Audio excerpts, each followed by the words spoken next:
Good to be here. Thanks for having me. So I'm Paul O'Brien. I work for the Senator Group. The Senator Group is a furniture manufacturer. Well, most of you have heard of it. We've got probably 6 manufacturing sites. We're based up in Lancashire. We've got about 1,100 employees, and we pledged to net zero earlier this year. So last year we formulated a sustainability team. We have people from all different parts of Senator. So we've appointed a sustainability manager. I form part of the team running the recycling division, which is Sustain. We've got people from procurement, we've got people from facilities, production, and we've got people from all sorts, all different departments to try and get a really diverse view on the operation. So I think it's absolutely terrifying, this net zero. I think anybody who says it's not is lying. A great presentation that we've just had. So, and I think that the key point of that is, you know, we've been getting asked, you know, what are your science-based targets? What are this? We don't know yet. It's all about formulating the base. What everybody needs to understand: what emissions, what are we producing first? Where are we producing the emissions? Where is that carbon? We need to understand that. And once we understand that, then we can start to tackle where the, you know, and pick off the low-lying fruit, as it was coined.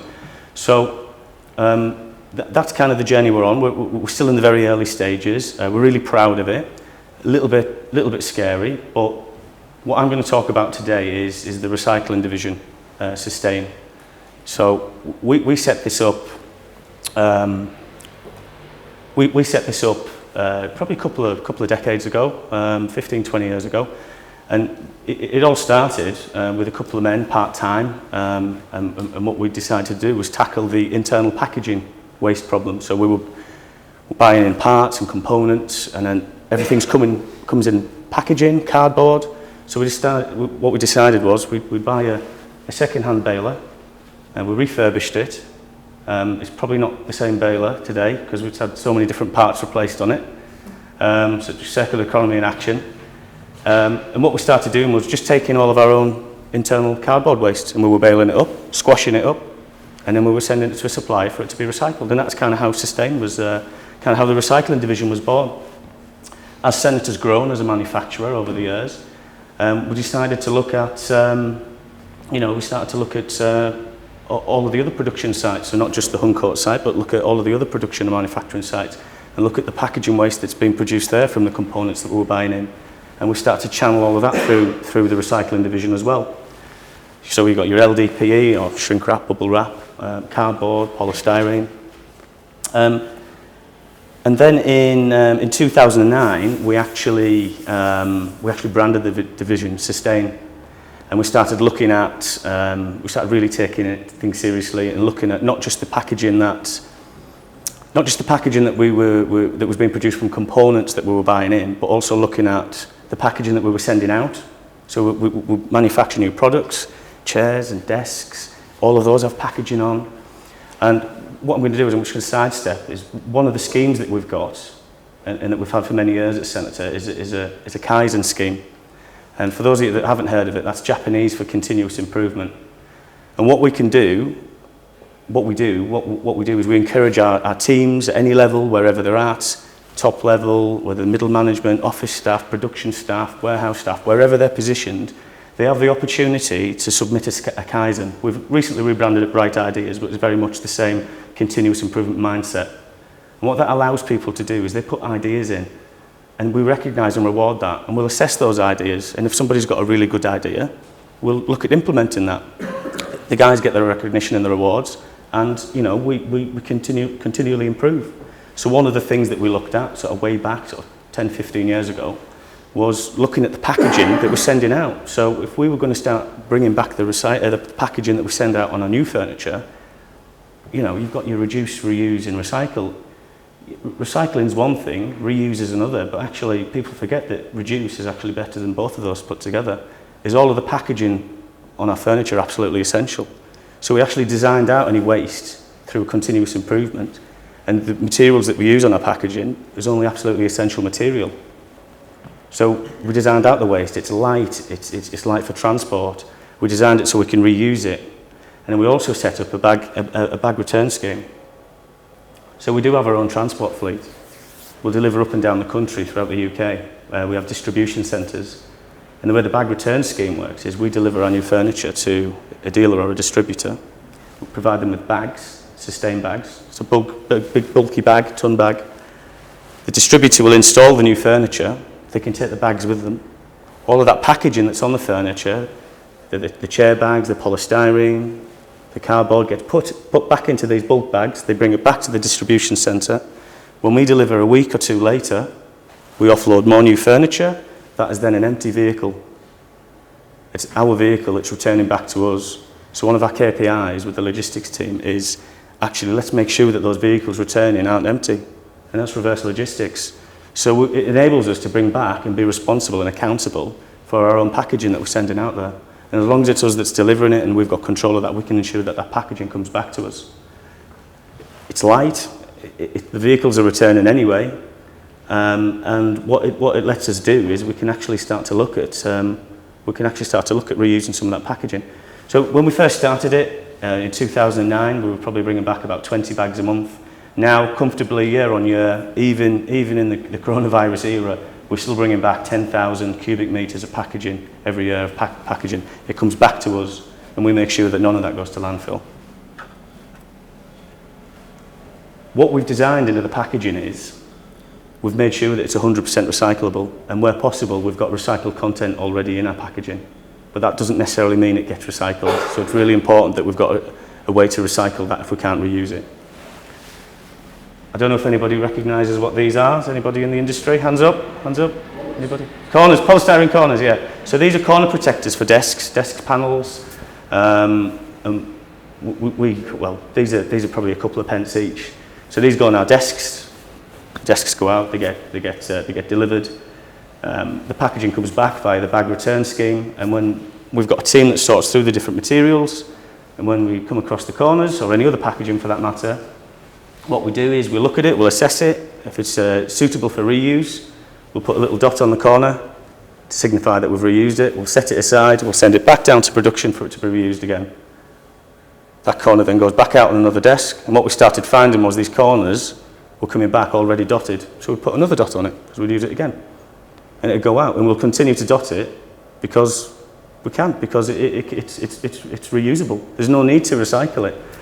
And I actually got a call from one of the fitters, the furniture installers. He was down in Southampton.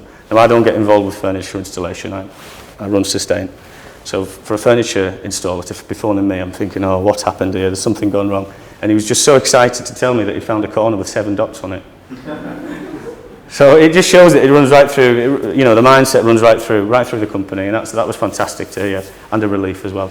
So yeah, we've probably reused, we've reused probably 10,000, 100,000, 50 to 100,000 items of components or packaging each year. To put a financial, to kind of put that into context, what that might look like financially, it's between £8,000 and £10,000 a year that we're saving. We're not doing it to save money, we're doing it because it's the right thing to do, but to put a figure on that, that's £10,000, and that's sustainable, it's circular economy, it's designing out waste, we're not having to manufacture new pieces of packaging, and it just shows that there's actually money to be made from that. I was speaking to a guy a few weeks ago called Andy Weil, be worth looking him up, and he used to work for Ricoh, and their whole kind of ethos was built around kind of reuse. He's definitely worth somebody, it's definitely worth looking him up, because he's Andy Weil he's called. Andy Weil, definitely worth getting in touch. He's got a lot of experience, and he could tell you all about kind of how Ricoh kind of adapted and pivoted. And then I was asked actually this beginning of this year, how many components and packaging pieces have we actually reused since we started Sustained in 2009, and it was 1.8 million pieces have been reused. So it's an absolutely astronomical number. And we just started that with 20 bags a month. It was just 20 bags a month coming back, and we've scaled it up to 1.8 million. So I'm impressed with it anyway. Okay, so what happens? What happens if we can't reuse it? We've reduced it. We've reduced the packaging. We've designed out the waste. We've reused what we can reuse.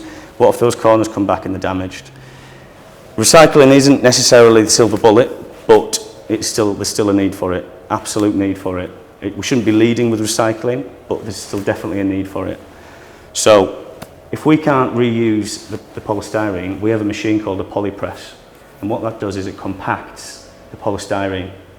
It compacts it about 50 times. So if you filled an Arctic trailer, a 40-foot trailer with polystyrene, expanded polystyrene as we know it, those polystyrene corners, if you filled it with polystyrene, it would weigh about 500 kilos, about half a ton, give or take. We can compact that into briquettes, into a cubic metre, compact that Arctic trailer into a cubic metre of briquettes. And we recycle, forget reuse, we recycle about 50 Arctic trailers worth of polystyrene a year. So what happens to it once we've briquetted it? It goes to a local company, they'll shred it into pellets. And does anybody remember what the Play-Doh factory? Does anybody remember a Play-Doh factory as a kid? Play-Doh? Anybody know Play-Doh? Yeah, no? Yeah? Play-Doh. So the Play-Doh factory, yeah, so you put your Play-Doh in and then you pull a lever and your sausages come out, or your stars, whatever. So same thing with polystyrene, it's an extrusion process, except instead of sausages, they're making banisters, park benches, composite decking, there's all sorts of products that can be made out of it. Anybody who's had the decking done in the last 2 years, it's probably made out of polystyrene. So it can be recycled. Yeah, and we've done about 50 Arctic trailers, probably year on year, it's about 25 tonne. And what we actually do is we work with our companies on the industrial estate, so companies that aren't necessarily buying furniture from us, nothing to do with furniture. We've got bakeries, we've got other manufacturers, and they actually run their packaging into us as well. So as long as we can cover our operating costs, we're more than happy to help them. So again, other people, what we started finding was other people were starting to run in their polystyrene as well, because it's the right thing to do and it was saving them money. So other materials, LDPE or shrink wrap, bubble wrap. That comes back if we can reuse the chair bags. If you think of a polythene bag goes over a chair, an operator chair or one of these chairs, gets delivered, those bags come back, there's no reason why we can't reuse that. Maybe we don't reuse it as a new bag if it's damaged, we could use it as maybe one of the waste segregation stations that we've got set up. There's other things that we can use it for. It would always be our first option. But if we can't reuse it, then it does need to be recycled. We produce 450 bales, cubic metre bales of bubble wrap. Each one weighs about 1/3 of a tonne, so it's 330 kilos. It's about 4 of me. So it's a lot of plastic. And what happens to that? That goes to a local producer, supplier. They're going to shred it and flake it. They're going to re-extrude it back into more shrink wrap. It doesn't go to landfill, it doesn't go to incineration. It's closed loop and it gets turned back into more products. It might be building products, it might be more polythene. Cardboard is probably the biggest material that we handle. Cardboard, we produce 600 tonnes, we recycle 600 tonnes a year, 1,200 bales. It's an awful lot of cardboard, and again, that'll just get repulped and turned back into more cardboard. So, what's the answer? What can we do? Recycling is part of it, but I think with all the discussions that have been going on, we need to start looking a bit more circular. We've been doing this a long time, but what we don't want to be doing is just rest on our laurels and go, right, well, we do our bit, no one else is doing it, but we're ahead of everybody else, or most people. It's not the point. I think where we need to get to is, and one of my objectives this year is to try and make all of the materials, so not just packaging, but looking at furniture, is trying to get that circularity. So what I want to do, my mission this year, is to get that LDPE plastic and let's get it back to the supply chain. Let's get it back to the suppliers and let's get that recycled plastic back so it becomes circular. Not that it gets turned into something else, because we've lost control of that in 5 or 10 years. We don't know what's going to happen to that. What we want to do is make it circular. Let's get this plastic back to the guys who produce the plastic. Plastic's a great material. It's light, it's cheap to make, it's low emissions, but it's an absolute nightmare when it comes out of that circle, out of that loop. When it gets into the environment, it's terrible when it's pollution. So possibly one of the things we need to do is move away from plastics, packaging, but we also need to consider the life cycle analysis of the materials that we're using. So if you take a paper bag, if you go shopping to the supermarkets, Morrison's are doing a paper bag instead of a plastic bag, great. But you're not going to reuse that paper bag. It's not going to last. You're lucky if you get it home before it breaks. But you probably have to reuse that maybe 50, 60, 70 times before the emissions and the energy that's being used to make it equal that of the plastic bag. Yes, plastic's bad pollution, but the alternatives are not always the best solution. So it's just considering, not just looking at the nasty plastics, but looking at the broader picture as well and understanding the whole spectrum. So cardboard, I think cardboard's a really easy one. We could get that back to our supplier. A lot of the content that we've got in there, the cardboard that we've got, it's already recycled content. Polystyrene, again, maybe we need to move away from polystyrene completely, but it is a really good material in terms of reuse, and we know what's happening with it once it's recycled. But yeah, it's totally understanding those life cycle analyses, and you'll start to hear a lot more of that if you haven't already. And it's understanding that alternatives are not always the silver bullet as well. So the other part of the operation, what we do at Sustain, is the furniture recycling service. So again, we would use the same delivery fleet. We'd use reverse logistics. We deliver in some new furniture somewhere. Say we deliver 100 operator chairs. There's bound to be some legacy furniture somewhere, redundant furniture. We can take that back. That vehicle is going to come back to our facility, and what we can do with that furniture is we can recycle it down to its composite materials, the raw materials, and we can ensure that none of that goes to landfill. Okay, I'll cover off what we do with the different materials. Now I get asked, do we sell the furniture? Do we bring it back? Do we do it up? We do also have a remanufacturing service that I will come on to. We can refurbish furniture. It doesn't have to be Senator furniture, although we prefer it to be Senator furniture. We can recover it, we can change components and parts, but more often than not, when it gets to the furniture recycling part, a lot of the good furniture, when we get to that part of a project, a lot of the good furniture has already been sold by the client. We're left with the redundant end-of-life furniture. If there's a few gems in there, what we would do is we would try and donate it. We try and help out local schools. We've got a wish list scheme. We're always trying to reuse it if we can.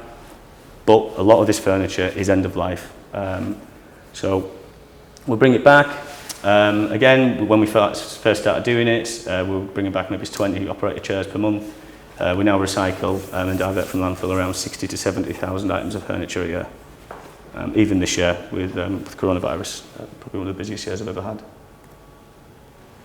Again, I've already touched on it. So we're based up in Lancashire. So this is one of the charities. It's called Church on the Streets Ministries. So we received 150 stacking chairs from one of our clients.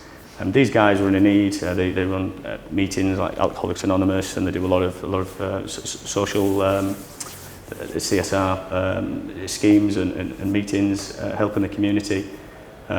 So rather than us smashing up 150 chairs, we delivered and we installed these chairs. We did a bit of quality check-in, made sure they were suitable, and it's just an example of what we did. We work closely with a lot of schools, and we're delivering hundreds and hundreds of items every month to different schools. But there is the question around the liability, and also Jane mentioned was, actually, when we do donate something, we need to be careful, because in 10 years' time, when they've finished with it, what happens to that furniture then? Does it come back to us? Can't guarantee it. So we need to be really careful. It's not the silver bullet. It's better. I think it's delaying a problem. And then this is just an image just of Sustain. So this is just a typical day. So these are all operator chairs. Anyone want to have a guess how many's there? Hands up.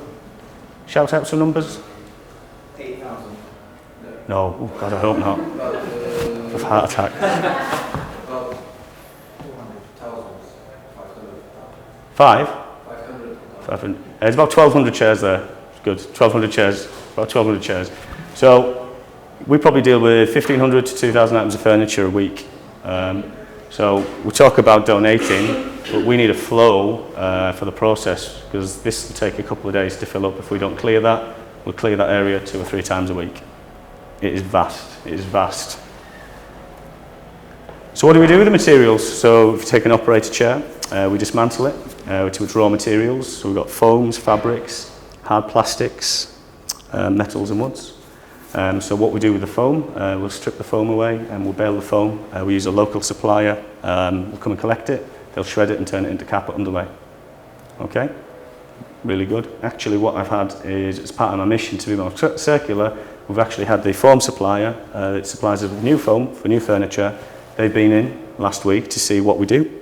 I said, I really want you to take this foam and I want you to use it. And ideally, if we can, is use it back in our own products. So it's still early, they've agreed. We're going to start taking samples. Hopefully we can get it back into our products. But what we don't want to do is compromise the quality of our products to become circular. So again, it's a really good example. They were really forthcoming about it as well.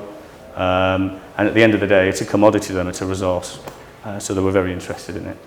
Fabrics, again, we've had the same discussions with our suppliers. Again, we should be working, and I think collaboration is the key. Working with our supply chain, we're having those discussions, touching on net zero again.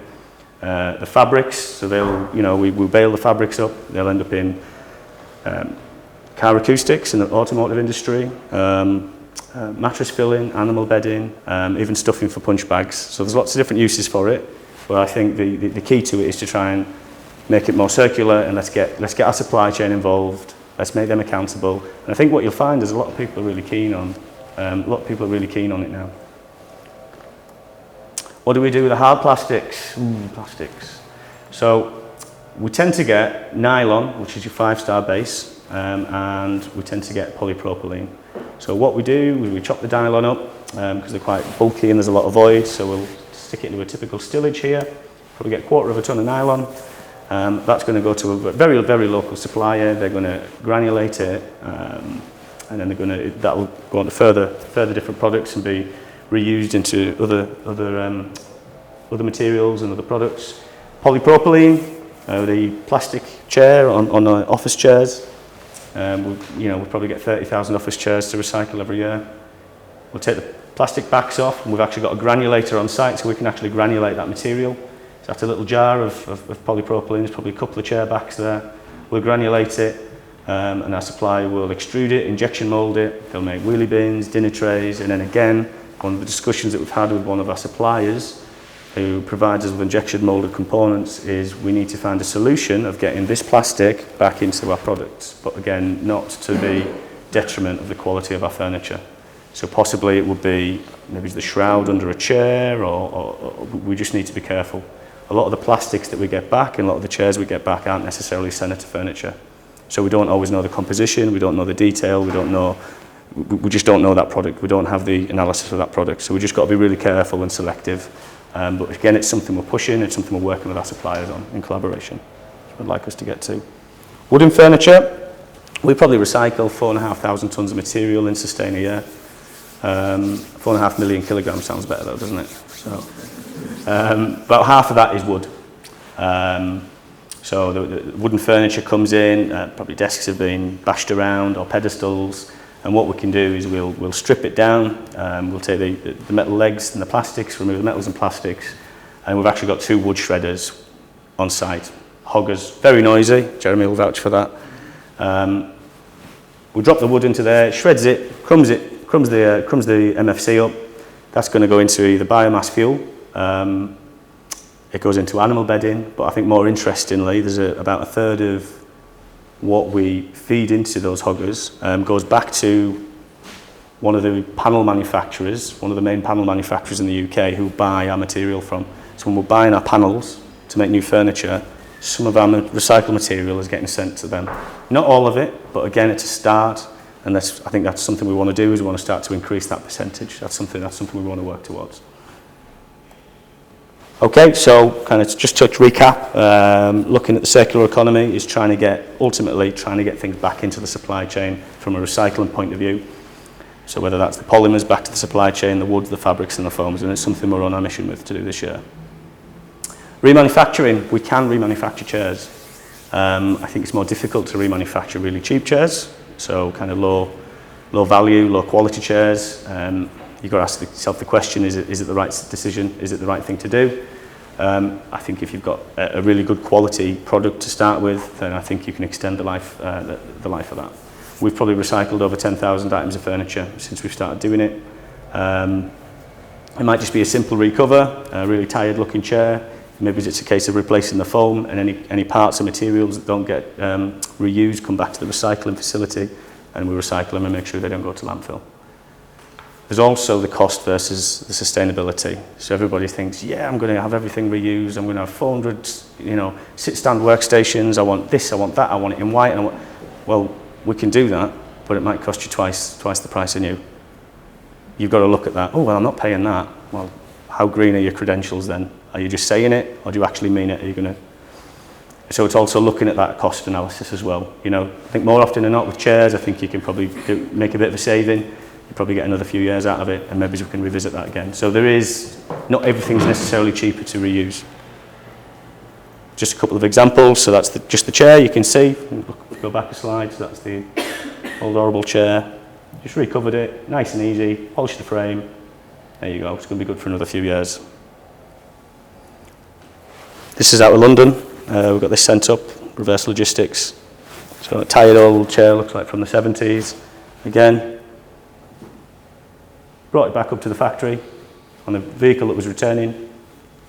Set the templates out, unpicked the fabric, set the templates out, sanded it down, we stained the frames, did it back up,